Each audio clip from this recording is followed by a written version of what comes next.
que eu quero dizer é que nós recebemos um evangelho órfão, um evangelho sem pai, que você precisa de intercessores e intercessoras para chegar ao pai. Não é? Então, quando a gente olha toda essa cultura de idolatria, não é? Você olha, por exemplo, essa questão da mulher divinizada. Se você olha para uma das padroeiras do Brasil, você vê lá Conceição, que é exatamente essa imagem da mulher divinizada, com um Jesus pequeno, dependente no seu braço. E quem que não aparece nesse quadro? O pai. Não é? Então, por trás de toda essa estrutura de idolatria, qual que é o principado reinante? Orfandade. Orfandade. E isso, gente, essa cosmovisão religiosa órfã da figura da mãe solteira, mulher sem cabeça, isso encarnou na sociedade brasileira. Irmãos, um grande percentual dos lares é isso. Essa figura. Você não vê o pai é marginalizado, a mulher sem cabeça, mãe solteira, essa é a realidade. Isso se uniu com uma outra cosmovisão, que é a cosmovisão machista, que é um aspecto terrível da cultura de muitos países, inclusive o nosso. O que é o machismo? É quando o homem tem a necessidade de se autoafirmar na sua masculinidade. Então o homem tem que provar para um outro homem que ele é homem, que ele é macho. E como é que funciona isso na prática? Como é que isso funciona na prática?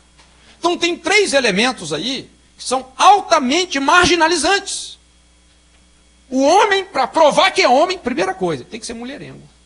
Ele tem que sair com o máximo de mulheres possível. Quanto mais mulher ele ganha, mais macho ele é. Então, se ele não sai com muitas mulheres, ele pode se sentir diminuído na sua masculinidade. Ele também precisa de ser uma pessoa que se envolve com algum tipo de vício ou álcool, porque isso também dá uma impressão de que ele é resistente, ele é forte. Não é? Aquelas propagandas de cigarro e bebida que você vê, né? O macho. Só que quando o cara entra realmente no vício, no alcoolismo, na verdade, ele vai para um lugar de irresponsabilidade. Qual que é o grande problema, principalmente do álcool? É que o álcool, ele nunca anda sozinho. Ele sempre vem acompanhado de alguma outra coisa. Ou imoralidade, vício, violência, acidente. O álcool nunca anda sozinho.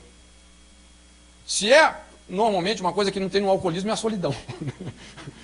Nesse sentido.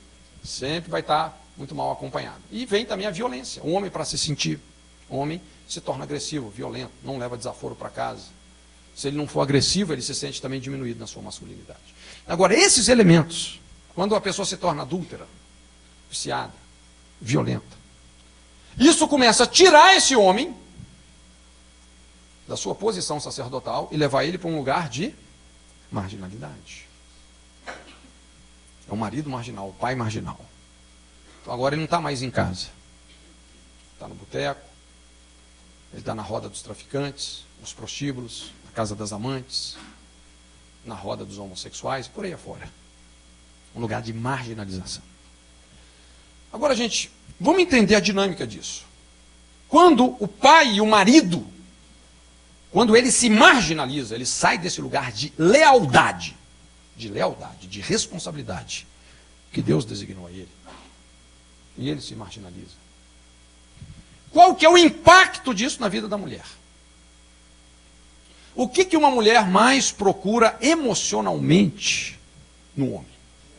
Segurança. Não é? A pior coisa que tem para uma mulher em relação a um homem é quando esse homem é um banana. É um cara irresponsável, um cara que realmente não se posiciona em nada. É uma tragédia. Então, segurança é uma coisa prioritária na mulher. Busca segurança no homem. Mas se o homem se marginaliza, quando ele se marginaliza, ele começa o quê? A inocular insegurança na mulher. E na maioria das vezes, lógico, a mulher não sabe administrar essa insegurança que ela sente. E ela vai reagir de uma maneira que fere ainda mais o homem. Porque o que o homem emocionalmente mais busca na mulher? Respeito. Não é isso? O homem quer a admiração da mulher. No fundo é isso. O homem quer a admiração da mulher. A pior coisa que tem para um homem é quando a mulher desrespeita, desonra o marido na frente dos amigos. Gente, isso é a morte para qualquer homem. Não é?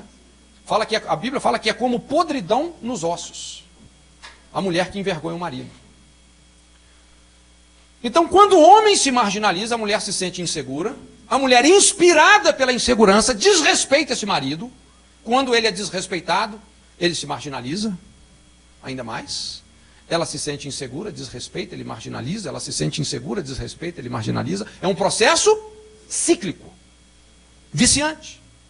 Qual que vai ser o resultado disso? Esse homem totalmente marginalizado, um zero à esquerda, moralmente falando. Um cara que se marginalizou, não significa nada, não tem nenhuma expressão moral e sacerdotal. Totalmente desconectado do propósito eterno de Deus para a vida dele. A mulher que acabou virando o sargento da casa, assumindo as responsabilidades que o homem não assumiu. E os filhos, os famosos bebês emocionais de 90 quilos. Os crescidos que não cresceram. Os adolescentes, presos numa série de traumas, não é? Como há pouco tempo atrás aí a gente viu a famosa síndrome do Michael Jackson, né? Michael Jackson, ele falou assim, ele falava abertamente, eu não quero crescer, eu quero ser uma eterna criança, eu quero viver na Neverland, na terra do nunca. Um cara que só tinha um corpo de adulto, mas uma criança. Preso nos traumas, nos abusos terríveis que ele sofreu por parte, principalmente do pai. Então a gente vê um câncer familiar nisso aí. E qual que é o eixo que desvirtuou tudo? O pai e o marido. Irmãos, quando o homem sai do lugar dele, essa foi a tragédia da queda do ser humano. Quando o homem sai da posição de proteger o jardim, de proteger o lar, não é proteger fisicamente, mas com a integridade, com a lealdade, com a integridade dele. Entende? Irmãos, o propósito de Deus para o homem, você não tem que ficar provando para ninguém que você é homem. O plano de Deus é que você seja um marido fiel, leal, responsável, padrão de fidelidade, exemplo para os seus filhos. Você inspira eles com a referência que você é. Você sabe que o mais importante em relação ao homem na família não é nem tanto a presença do homem, mas é o referencial, é o que ele significa moralmente. Porque normalmente o homem não é um ser de presença, ele é o caçador. Ele que sai em busca do mantimento. Mas é o referencial, é o que ele significa no coração dos filhos.